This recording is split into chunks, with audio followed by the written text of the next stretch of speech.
जय श्री राम मित्रों, आपका हमारे चैनल भक्त शिरोमणि मंदिर में स्वागत है। मित्रों, आज हम महाभारत के बारे में बात करेंगे।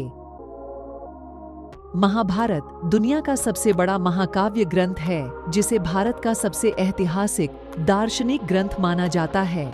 हिंदुओं के इस प्रमुख काव्य ग्रंथ को हिंदू धर्म में पंचम वेद माना गया है। महर्षि वेद व्यास ने समस्त विवरणों के साथ महाभारत ग्रंथ की रचना की थी। हिंदू धर्म में मान्यता है कि महाभारत में उल्लेखित घटनाएं सत्य और प्रमाणित हैं, लेकिन दुनिया में बहुत से ऐसे लोग हैं जो इन सभी घटनाओं को काल्पनिक मानते हैं। महाभारत सच है या झूठ, यह उलझन अक्सर लोगों के बीच में बनी रहती है, लेकिन आज हम कुछ पौराणिक और वैज्ञानिक सबूतों के आधार पर यह साबित कर देंगे कि महाभारत सच है। तो चलिए फिर जान लेते हैं थोड़ा सा महाभारत के सबूतों के बारे में। सबसे पहले बात करते हैं कुरुक्षेत्र की लाल मिट्टी की। दोस्तों, यह तो हम सब जानते ही हैं कि महाभारत का युद्ध कुरुक्षेत्र में हुआ था, जो आज भी हरियाणा राज्य में स्थित है।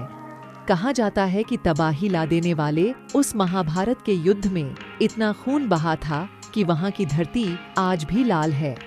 पुरातत्व वैज्ञानिकों ने भी माना है कि महाभारत की घटना सच में घटी थी, क्योंकि उस जगह पर लोहे से बने तीरों और भालों को जमीन में गड़ा पाया गया है, जिनकी जांच पड़ताल करने पर उन्हें 2800 ईसा पूर्व का बताया गया है, जो कि लगभग महाभारत काल का समय ही था। अब बात करते हैं अर्जुन के चक्रव्यूह की। आपने महाभारत में अर्जुन के चक्रव्यूह के बारे में तो सुना ही होगा, लेकिन क्या आप जानते हैं कि इस चक्रव्यूह का एक जिंदा सबूत भी मौजूद है? हाँ दोस्तों, हिमाचल प्रदेश में हमीरपुर जिले के नीचे बसा हुआ एक राजनवक गांव है। यह ऐतिहासिक स्थल है और यह इसलिए मशहूर है क्योंकि अज्ञातवास के दौरान पांडव यहीं पर आकर रुके थे। इसी समय में अर्जुन ने चक्रव्यूह का ज्ञान प्राप्त किया था और उसे एक पत्थर पर उकेरा भी था, जो आज भी वहां पर मौजूद है। इस चक्रव्यूह को ध्यान से देखें तो अंदर जाने का रास्ता साफ दिखाई देता है, लेकिन बाहर आने का कोई रास्ता नहीं मिलता है। इस जगह को पीपलुक किले के नाम से जाना जाता है, जो आज भी वहां पर मौजूद है। दोस्तों, ब्रह्मास्त्र और आज के न्यूक्लियर वेपन महाभारत में आपने ब्रह्मास्त्र नाम के एक भयानक अस्त्र के बारे में सुना ही होगा।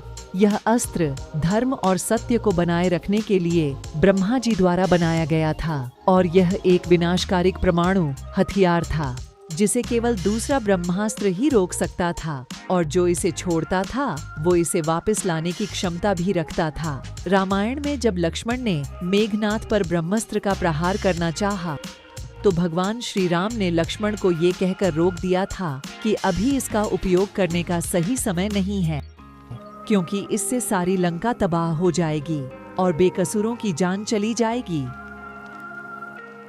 नहीं लक्ष्मण, ब्रह्मास्त्र अत्यंत विनाशकारी है। शास्त्र उसके प्रयोग की आज्ञा हर परिस्थिति में नहीं देता। ये अस्त्र रामायण और महाभारत के काल में सिर्फ गिने चुने योद्धाओं के पास ही होता था। रामायण में ये अस्त्र लक्ष्मण के पास था और महाभारत में ये द्रोणाचार्य, अश्वत्थामा, कृष्ण, युधिष्ठिर, कर्ण और अर्जुन के पास था। माना जाता है कि ये अस्त्र इतना अचूक और ब्रह्मकार होता था कि ये पूरी दुनिया को तबाह करने की ताकत रखता था। अब आप सोच रहे होंगे कि मैं आपको ये सब बातें क्यों बता रही हूँ। असल में इसकी प्रामाणिकता तब सामने आई जब अमेरिका के रॉबर्ट ऑफनहेमर को परमाणु बम बनाने के लिए दिया गया। उस दौरान रॉबर्ट ने महाभारत काल के ब्रह्मास्त्र की क्षमता का भी शोध किया गया। 1929 से 1939 के बीच अमेरिका के वैज्ञानिकों की टीम इस पर काम करती रही और 16 जुलाई 1945 को इसका पहला परीक्षण किया गया, और धमाके का परिणाम बिल्कुल वैसा ही था जैसा पुरानी ग्रंथों में ब्रह्मास्त्र के बारे में बताया गया था। और इस परीक्षण के बाद वैज्ञानिकों ने भी माना कि इस तरह के शस्त्र का इस्तेमाल महाभारत में भी किया गया था। इस बॉम्ब के सफल परीक्षण के बाद रॉबर्ट गीता का श्लोक पढ़ते हुए रोने भी लगे थे। जिन वैज्ञानिकों ने परमाणु बम का आविष्कार किया है वह लोग तो मानते हैं कि महाभारत हुआ था, लेकिन हमारे देश में कुछ धर्म विरोधी लोग इस महान इतिहास को और धर्म युद्ध को सिर्फ एक कहानी मात्र मानते हैं। भगवान श्री कृष्ण की द्वारिका नगरी। भगवान श्री कृष्ण द्वारिका नगरी के राजा थे और महाभारत में इस बात की जानकारी भी मिलती है कि यह नगरी जलमग्न हो गई थी, यानी कि यह पूरा नगर पानी में समा गया था।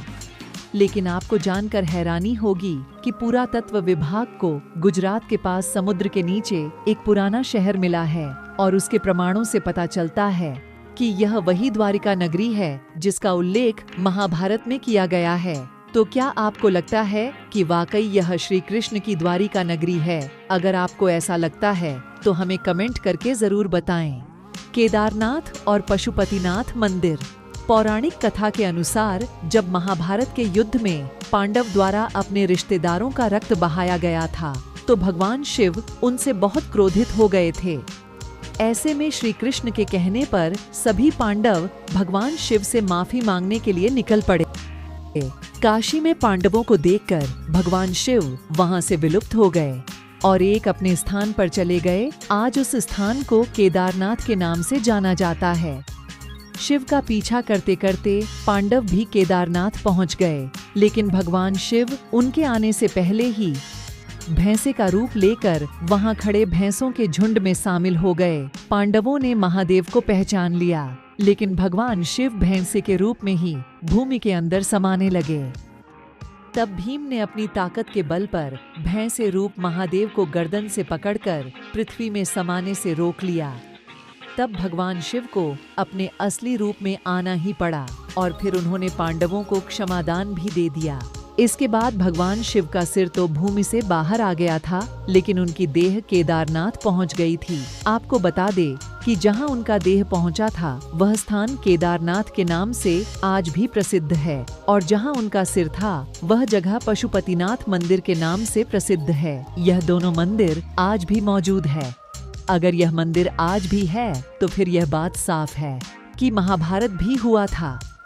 लाक्षागृह। दोस्तों, लाक्षागृह के बारे में अगर आप महाभारत के बारे में थोड़ा सा भी जानते हैं तो आपने सुना ही होगा, क्योंकि लाक्षागृह की महाभारत में एक महत्वपूर्ण भूमिका है।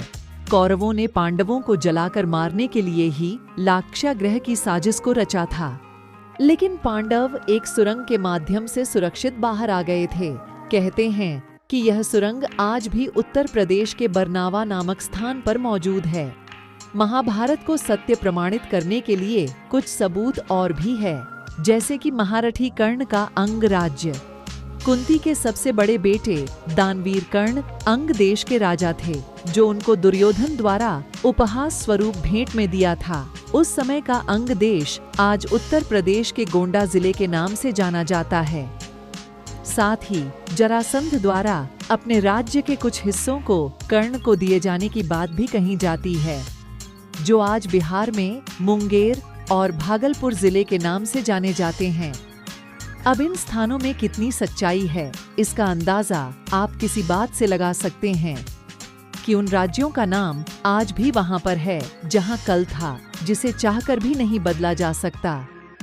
दोस्तों, बात महाभारत की हो और गीता का जिक्र ना हो, ऐसा तो हो ही नहीं सकता।